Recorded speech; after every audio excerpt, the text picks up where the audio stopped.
Good morning everyone and welcome. Today we're going to talk about an incredibly well-known woman in the history of the ancient Egyptian civilization.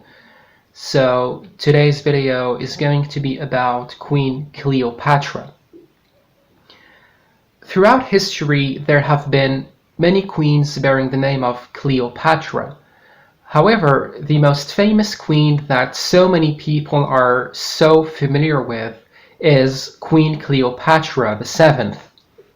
Cleopatra VII was born in the year 69 BC in Alexandria in Egypt, and she was the daughter of Queen Cleopatra VI and King Ptolemy XII. Although Cleopatra was born in Alexandria in Egypt, she was of Greek and Macedonian origins, and the name Cleopatra in the Greek language literally means the glory of her father. In the year 332 BC, the Greek general Alexander the Great visited Egypt, and he was instantly fascinated by the culture of this country. So he decided to invade Egypt. And when Alexander the Great died in the year 323 BC, one of his generals, named Ptolemy, declared himself as the official pharaoh of Egypt. Queen Cleopatra belongs to the Ptolemaic dynasty, which means that she ruled during the Hellenistic period. The Hellenistic era refers to the period of time stretching from the death of Alexander the Great in the year 323 BC to the Battle of Actium, which took place in the year 31 BC. Queen Cleopatra was an intellectual, and she could actually speak more than 10 languages, including Greek, Latin, as well as the ancient Egyptian language. And Cleopatra was actually among the very few Greeks who made the effort to learn the ancient Egyptian language.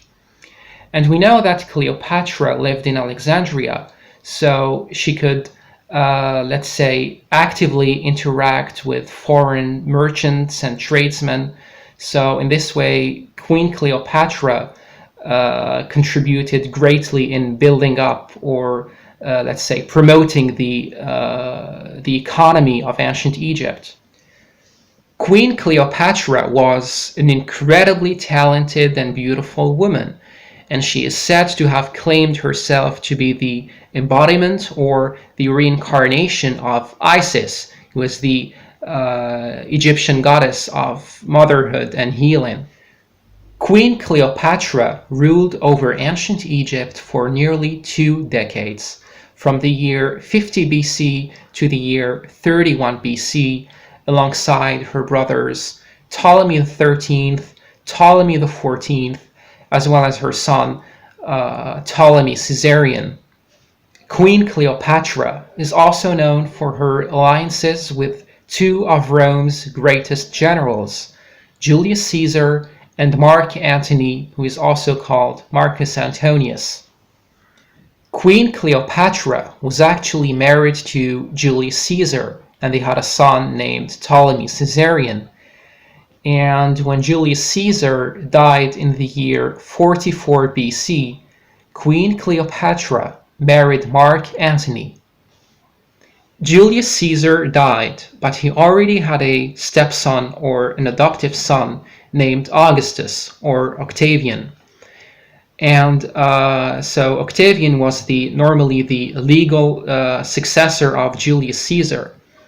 However, Cleopatra wanted her own son, Ptolemy Caesarion, to rule over Rome. So she asked Mark Antony to help her in order to enable her son, Ptolemy Caesarion, to rule over Rome.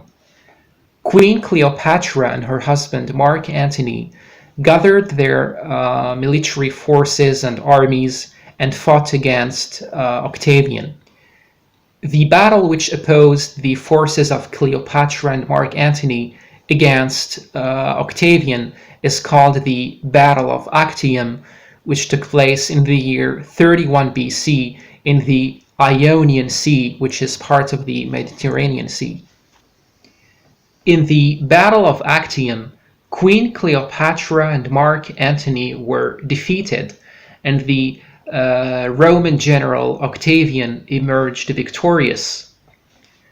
And Octavian actually became the first Roman emperor in the year 27 BC. After their defeat in the Battle of Actium, Queen Cleopatra and Mark Antony returned to Egypt and eventually killed themselves. There have been lots of controversies and speculations as to how Queen Cleopatra killed herself, but according to popular belief, she allowed a poisonous snake or a poisonous cobra to bite her. And this is how Queen Cleopatra is believed to have died.